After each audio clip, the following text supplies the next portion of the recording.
자, 사진 편집을 다 끝냈고요. 그다음에 제목부터 이제 한번 글을 써볼게요. 저는 이게 어린이집 준비물이라는 글을 쓰기 위해서 사진을 모았던 거예요. 그러면 핸드폰으로 이렇게 저장을 해 놓고 저는 핸드폰으로 글을 쓰거든요, 블루투스 키보드로. 근데 요즘에 이제 서명을 이렇게 넣고 사진 편집 정도만 컴퓨터로 미리 해둘 때가 있어요. 하나씩 핸드폰은 요걸 하나씩 넣어야 돼서 너무 힘들고 손도 아파 가지고 PC로 요 정도 해 놓고 원래는 저장하고 핸드폰으로 시간 날 때 글을 쓰고 발행을 해요. 근데 이제 PC로 하시는 분들도 있으니까 한번 설명을 드릴게요. 이제 어린이집이라고 임시로 제목을 하나를 이게 짓고 저장을 해 둡니다. 그다음에 여기 위에 이 그림 표시가 뭐냐면 PC로 들어오셨을 때 여기 위에 그림이 들어가요, 예쁘게. 그럼 관련된 사진을 제가 하나를 이렇게 캡처를 해 두었거든요. 근데 물건이 이렇게 많거나 색감이 많거나 그러면 이게 좀 지저분해 보여요. 그러면 위치를 이렇게 이동하는 거예요, 최대한 깔끔한 쪽으로. 이렇게 위치를 이렇게 나름 조절을 하셔서 확인을 누르시면 됩니다. 핸드폰에서는 사진을 넣을 수만 있어요. 위치를 바꾼다거나 다시 삭제가 안 돼요. 만약에 이게 가끔 에러가 날 때가 있거든요. 그 핸드폰으로 만약에 넣다 보면 그랬을 때는 얼른 저장을 하시고 컴퓨터를 다시 글을 불러온 다음에 이거를 다시 삭제하고 새로 불러오면 돼요. 이 글을 쓰실 때 사진이 만약에 하나라도 글을 쓰다가 에러가 나는 경우에는 발행이 안 돼요. 그럼 초기에 만약에 열심히 글을 써 놓고 당황하시는 분들이 있을 거예요. 제가 그랬거든요. 그래서 막 글을 새로 쓰고 오류가 나고 그랬어요. 근데 사진이 오류가 날 때는 주로 그 화면에 원래 이렇게 가로 화면인데 세로로 너무 긴 사진이 여러 장 찍히거나 이제 올라갈 경우에 가끔 오류가 납니다. 그러니까 사진의 그 페이지에 알맞지 않을 때 이게 좀 오류가 날 때가 있는데 그건 과감하게 지워 주시고 발행을 하면 정상 발행이 되니까 힘들게 다시 쓰지 마세요. 자, 제목을 요렇게 지어 놨는데 그다음 제목을 어떻게 짓나 하면 제가 이용하는 건 뭐 네이버 광고나 이런 것들은 바로 들어가기가 어려워요. 그래서 저는 바로 들어갈 수 있는 걸 사용합니다. 지금 아이들이 집에 있기 때문에 저는 빨리 글을 쓰고 다른 것들을 해내야 하잖아요. 그러면 주소는요. whereispost.com/keyword. 요렇게 요거 요렇게 치시면 되고요. 사실 where is post라는 건요. 여기다가 제 블로그 주소를 치면 뭐 검색 누락이라든지 그런 걸 확인하는 겁니다. 여기다가 제가 제 주소를 한번 넣어 볼게요. 자, 여기다가 자기 주소를 입력하면요. 말 그대로 이 영어 그대로예요. 내 포스트가 어디에 있느냐. 그죠? 순위가 어떻게 되느냐. 만약에 여기 X 표시가 뜨는 분 이렇게 있을 수도 있어요. 그러면 이게 검색이 누락이 됐다거나 혹은 순위권 100위 밖으로 밀려나도 이게 X 표시가 뜬다고 합니다. 그러니까 초보이신 분들은 X가 떠서 너무 당황하지는 않으시고 V 표시가 뜨는 것들이 더 많으면 되는 것 같아요.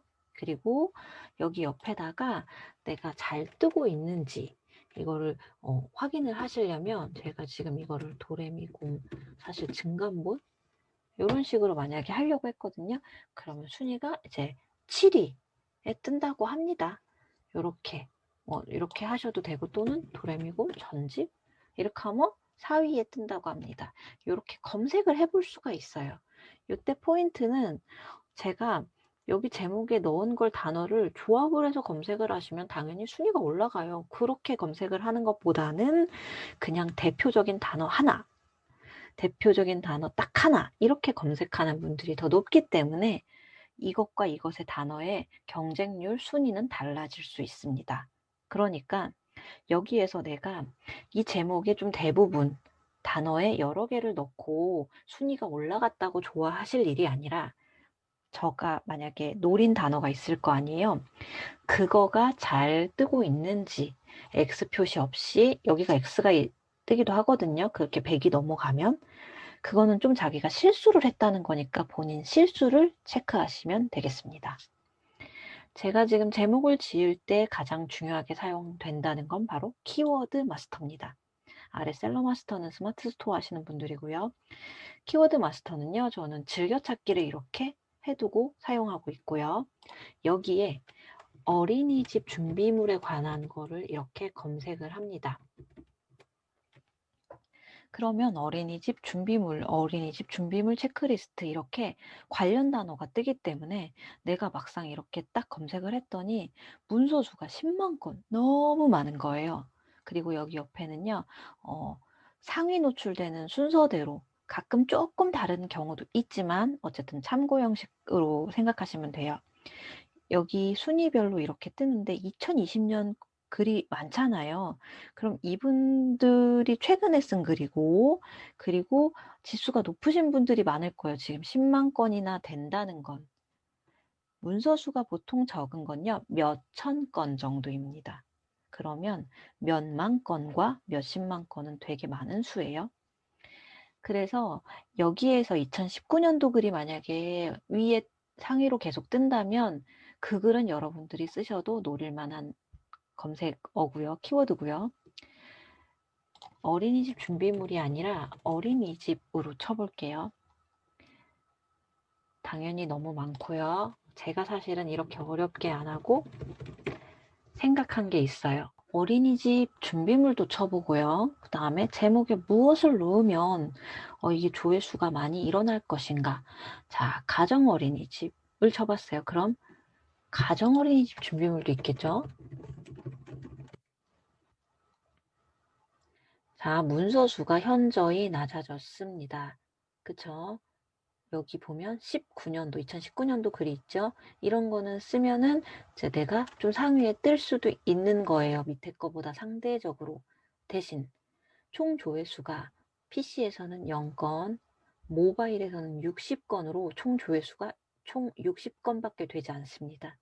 이건 최근 한 달 동안 검색이기 때문에 30일로 나누면 2건, 하루에 2건밖에 안 되죠.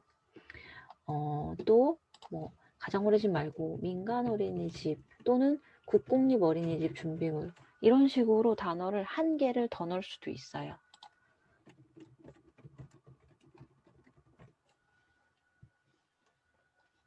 물론 너무 이상한 단어를 넣는다면 글도 이상하게 산으로 가고 검색해서 들어왔는데 뭐 이상하게 썼어 하고 바로 나가서 내 순위를 높여주지도 않을 뿐더러 그 사람이 진짜 내 댓글에 뭐라고 하는 경우도 있을 수 있어요. 너무 속은 기분이니까요. 그거는 그쵸? 그랬을 때 저는 이렇게 검색을 했을 때 내가 쓰려고 해당했던 거 빼고 이제 지우는 겁니다. 일단 이거는 너무 문서 수가 많아서 지우고요. 그다음에 제가 보냈던 어린이집이 가정 어린이집이었거든요. 국공립이 아니었어요. 잘 몰라요. 그러면 이걸 지우고 민간 어린이집이라고는 안 하니까 지우면 자 요렇게 지우시면요. 요렇게 2개가 남는단 말이에요. 그러면 여기 제목으로 어떻게 쓰냐면 가정 어린이집 준비물이랑 어린이집 준비물이 있어요. 자, 이 중에서 이거는 써볼만 하고요. 초보가. 그 다음에 요거는 좀 세잖아요. 그러면은 이거를 섞어서 제가 써볼게요. 가정 어린이집 준비물 그 다음에 어린이집 준비물. 여러분들은 보통 이렇게 똑같은 어린이집 준비물 단어가 아닌 다양한 것들을 찾으시게 될 거예요. 그러면은 거기에서 2-3개를 남겨놓고 이렇게 지우시는 거예요. 지우실 때는 내가 가능성 있는 키워드 하나랑 살짝 더 높은 키워드 1개 정도, 2개 정도를 이렇게 잡으시면 되고 그거를 제목에 이렇게 넣으면 되잖아요. 그럴 때 한 번쯤 네이버에서 다시 검색은 필요해요. 자, 제가 검색을 한번 해볼게요. 가정 어린이집 준비물. 자, 이렇게 자동 검색으로 밑에 글자가 안 나오면 좀 덜 검색한다는 뜻이에요. 그러니까 아까 60건밖에 조회수가 나오지 않았겠죠? 자, 가정 어린이집 준비물입니다. 그 다음에 자, 가정 어린이집 준비물은 자동 검색 키워드가 뜨지 않기 때문에 띄어쓰기를 어떻게 해야 될지 모르겠고 어떤 분들은 가정어린이집을 붙이고 어떤 분은 가정어린이집 준비물을 중간에 띄었어요. 경쟁률이 낮기 때문에 상관없어요, 이런 키워드는. 근데 그보다 어린이집 준비물은 분명 아래 자동 검색 키워드가 뜨죠. 그럼 아까 단어 가정어린이집 준비물보다는 경쟁률이 있다는 거고, 검색도 되고 있다는 거고, 띄어쓰기가 있는데 이 띄어쓰기를 준수해야 합니다. 그래야 인식해요. 얘는 컴퓨터라서 띄어쓰기 똑같이 안 하시면요, 우선순위로 신뢰도가 떨어져요. 자, 보시면 가정어린이집 준비물을 결국 이렇게 섞어서 쓴 사람이 이미 있죠. 글을 쓸 줄 안다는 거고, 아마 조회수가 좀 있는 분일 거예요. 자, 어린이집 준비물, 어린이집 준비물. 그런데 어떤 분의 제목은 이렇게 붙어 있는 경우가 있어요. 근데 상위에 떠요. 첫 번째로는 이 블로거의 지수가 높거나 대개 2015년도 이전에 만들어진 장수 블로거거나, 그럼 점수가 좀 높게 책정이 됩니다. 또는 단어가 짧을 경우에는 우리 우다다다다닥 치기도 하잖아요. 자동 키워드, 자동 검색어 안 보고 그냥 직접 손으로 검색을 하잖아요. 그럴 때 어린이집 준비물을 그냥 붙여서 검색하는 분들도 있어요. 그게 가장 쉬운 예가 뭐 서울 맛집, 경기도 맛집 뭐 이런 식으로 간단한 단어는 빨리 타이핑을 하잖아요. 그런 경우는 어떤 사람은 띄어서 검색하고 어떤 사람은 붙어서 검색을 하는데 그 비율이 비슷한 거예요. 단어가 너무 짧고 사람들이 타이핑하는 게 좀 쉬운 경우에는. 그러면 이렇게 상위에 뜨기도 합니다. 하지만 초보이신 분들은 일단 위에 자동 검색 키워드로 뜨는 띄어쓰기를 그대로 제목에 써주시는 게 가장 옳아요. 아시겠죠? 그래서 가정 어린이집 준비물, 어린이집 준비물 아까 키워드 2개를 갖고 왔는데요. 이 중에서 반복된 단어는 지워주시면 됩니다. 어린이집 반복되고요. 준비물이 반복돼요. 그러면 과감하게 지우면 돼요. 그래서 여기 뒤에다가 쓰고 싶은 걸 쓰시면 돼요. 뭐 낮잠이불, 뭐 칫솔, 그 다음에 자, 가정어린이집 준비물 뒤에 그냥 이렇게 붙이셔도 되고, 단어가 그냥 이게 생각나서 저는 썼는데 그때그때 달라요. 쓰시고 싶은 거 쓰면 돼요. 자, 중요한 건 미리 네이버에 검색을 해보기, 그 다음에 키워드 마스터에서 쳐보고 자기가 경쟁 가능한 거 하나, 조금 센 거 하나, 2가지 키워드를 넣기, 그 다음에 반복되는 단어 지우기, 이렇게 갖고 쓰잖아요. 그러면은 요것만 반복이 되면 되는 거예요. 가정 어린이집 준비물이라는 것만. 근데 우리에게 중요한 건 이거. 어린이집 준비물이잖아요. 그러면은 여기 본문의 내용에, 자, 보이시나요? 그냥 이해가 쉬우라고 썼어요. 위에 제목에 나온 이 단어들이요, 본문에 최소 3번 이상 써야 하거든요. 부드럽게 문장을 쓸수록 가장 좋아요. 이 컴퓨터가 단어만 반복해서 이렇게 쓰는 것들을 신뢰도가 높지 않다고 이제는 판단할 수 있는 수준이 됐기 때문에 이 어린이집 준비물이라는 단어를, 또는 어떨 때는 가정을 앞에 붙여가지고 3번에서 5번 정도를 이 전체 문장에서 부드럽게 쓰시는 게 좋아요. 저는 사진부터 먼저 시작을 합니다. 이제 내 글을 되게 좋아해서 읽고 싶은 사람들은 그렇게 많지 않아요. 그렇지 않나요? 제가 유명 연예인이 아닌 이상 제 사진과 제 글을 너무 사랑해서 눈을 크게 뜨고 봐주는 사람은 많지 않습니다. 그럼 저는 전해야 되는 포인트만 정확히 전하는 게 필요한 것 같아요. 이걸 가독성이라고 하잖아요. 읽어내리기 좋게 글을 써야 한단 말이에요. 그래서 이번에 둘째를 유치원에 보내야 할지, 자, 이때는요, 우리가 어린이집 준비물이라는 키워드를 계속 써야 되잖아요. 근데 이게 막 8개, 10개 너무 많아지면 이게 홍보성 글 같이 생각해서 또 신뢰도를 조금 깎아요. 점수를 깎는다고 생각하시면 돼요. 그래서 뭐 누락이 되는 경우도 간간이 있어요. 그렇기 때문에 저는 이렇게 그냥 쓰다가 조금 다른 단어로 바꿀 수 있겠다 싶으면 이렇게 쓰면은 키워드가 적당히 너무 막 열댓 번, 20번 이렇게 많아지지 않기 때문에 누락 정도는 되지 않습니다. 기간에 보내시는 분들에게 도움되시도록 어린이집 준비물을 정리해 봤어요. 참고되시면 좋겠어요. 이렇게. 저는 이렇게 하고, 자, 저는 이렇게 바로 글을, 내가 이 글을 왜 쓰게 됐는지를 간단하게 씁니다. 저도 처음에는 조금 말이 길어졌어요. 앞쪽이.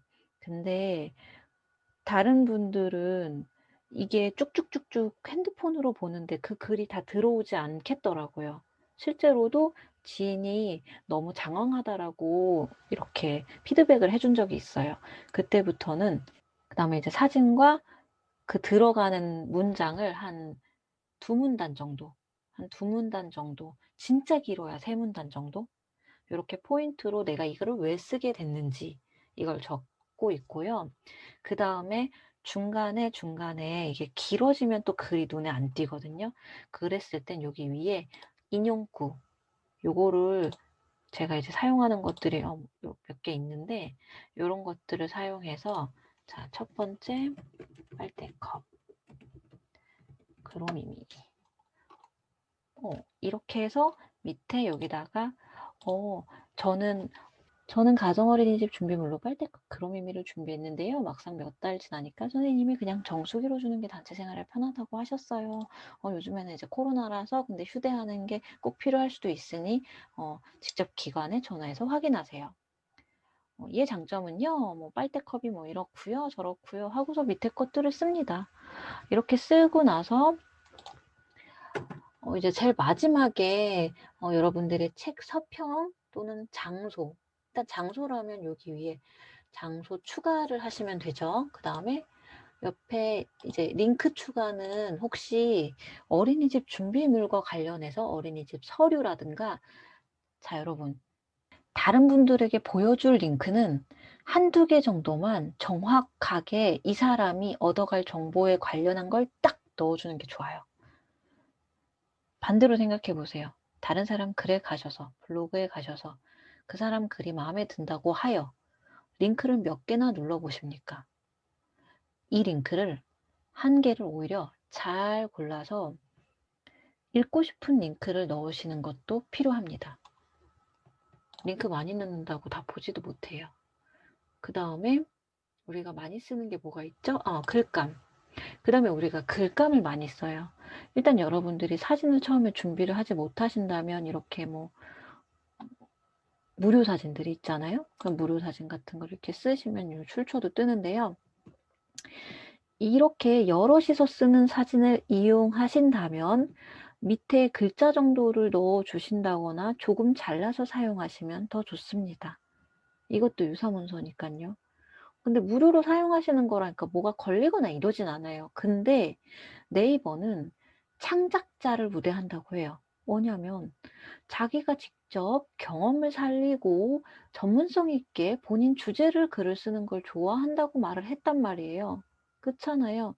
똑같은 사진과 비슷한 글 어디서 붙여넣기 한 글보다는 그냥 자기가 못 찍어도 흔들려도 본인 사진을 쓰시는 게 가장 좋습니다. 정 없을 땐 쓰시고요. 그 다음에 책을 많이 이용하시죠? 이제 책을 이렇게 해가지고 클릭하면 이렇게 책들이 뜨잖아요. 그래서 이제 발행을 누르시면 이 책을 검색했을 때 내가 뜨기도 하니까 요거 두 개 정도는 여러분들이 좀 쓰실 것 같아요. 자, 그 다음에 이렇게 글을 썼다면 발행을 누르시는데 일단 카테고리 정리를 여러분들 하시는 게 필요하고요. 그 다음에 전체 공개를 해야 검색이 돼요. 이웃 공개, 서로 이웃 공개는 이 밑에는 검색이 되지 않습니다. 그 다음에 발행을 설정할 때요. 댓글 허용, 공감 허용, 검색 허용 이거 꼭 체크해 줘야겠죠. 그 다음에 이게 있어요. 블로그 카페 공유를 링크를 허용할지 본문을 허용할지. 자, 본문 허용을 하면요. 이 글을 누가 퍼가면 제 블로그 글이 전체가 이렇게 보이고요. 링크 허용으로 하면 링크만 가져가져요. 혹시 여러분들 카페에 이렇게 들어가 보시면 어떤 블로거가 자기 블로그 글을 그냥 그대로 이렇게 올린 게 있어요. 그건 본문 허용을 한 거고, 링크 허용만 하면 본문이 보이지 않게 돼요. 장단점이 있겠죠? 그 다음에 외부 공유 허용. 이거를 누가 스크랩을 허락을 하는 거예요. 이제 저는 이제 다 체크를 하는 편이에요. 다 체크를 하고 이렇게 기본 값으로 유지를 하면 되고, 태그가요. 인스타그램은 해시태그라고 정말 중요하지만 네이버는 아직까지는 해시태그로 검색하는 사람이 없어요. 그죠? 거의 이 단어로 검색을 하기 때문에 키워드, 제목, 본문에 4-5번 넣기가 중요한 거고요. 태그를 안 넣는데도 검색 잘 되는 사람이 많아요. 그래서 좋은 글을 계속 발행하시는 게 좋고요. 발행 시간은 누구는 아침에 뭐 이렇게 쓰라고 하는데 그 이유는 뭐냐면 보통은 유치원을 보내고 나서 엄마들이 핸드폰을 만지는 시간과 육퇴를 하고 나서 핸드폰을 보는 시간이 있잖아요. 오전 시간과 그 다음에 이제 밤 시간. 그때 가장 많이 보게 되기 때문에 색을 피드를 그때 보는 사람들이 들어올 수 있기 때문에 그때 올리라고 하는 건데 저는 새벽에 올리지만 안 뜨는 경우는 그것 거의 없었고요. 만약에 점검 시간이 앞뒤로 붙여져 있다면 점검을 할 때 저장도 안 되고 댓글도 안 되고 그럼 글이 이제 날아갈 수가 있기 때문에 그것만 주의해서 꼭 체크를 하시면 돼요. 그리고 만약에 내가 이제 그래도 나는 많은 사람들이 보는 시간대에 좀 도전을 계속 해보고 싶다라고 하면 예약 기능을 이용하시면 됩니다. 보통 어린이집 보내고 나서 몇 시간 할까요? 11시. 이게 코로나라서 이게 조금 달라졌어요. 옛날 같으면 다 유치원을 보냈을 텐데 코로나라 재택근무하시는 분들도 있어서 다들 지치니까 오후에도 핸드폰을 보나 봐요. 댓글 달리는 것들 보면 오후에도 달리거든요, 요즘에는. 이거는 본인이 하셔서 발행을 하시면 됩니다. 여기까지 제가 글을 쓰는 일단 방법이었고요. 그리고 만약에 여러분들이 리뷰 같은 거를 쓰신다면 그냥 제일 아래에다가 업체에서 이 상품만을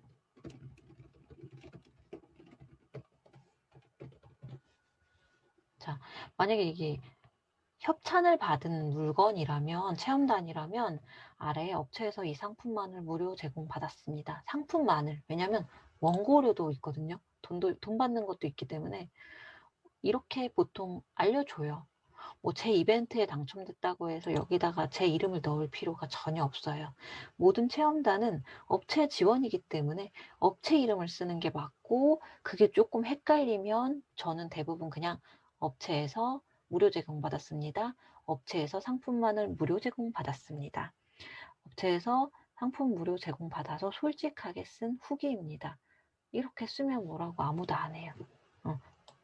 이렇게 정확하게 협찬 받은 거 고지하시고 제목이랑 본문에 쓰시는 거랑 그 다음에 이제 글감과 링크, 장소 정도 이용하시면 됩니다. 자, 그럼 열심히 한번 발행을 해 보시고요. 제가 중간에 막히는 부분에 대해서는 다시 피드백을 해드리도록 할게요.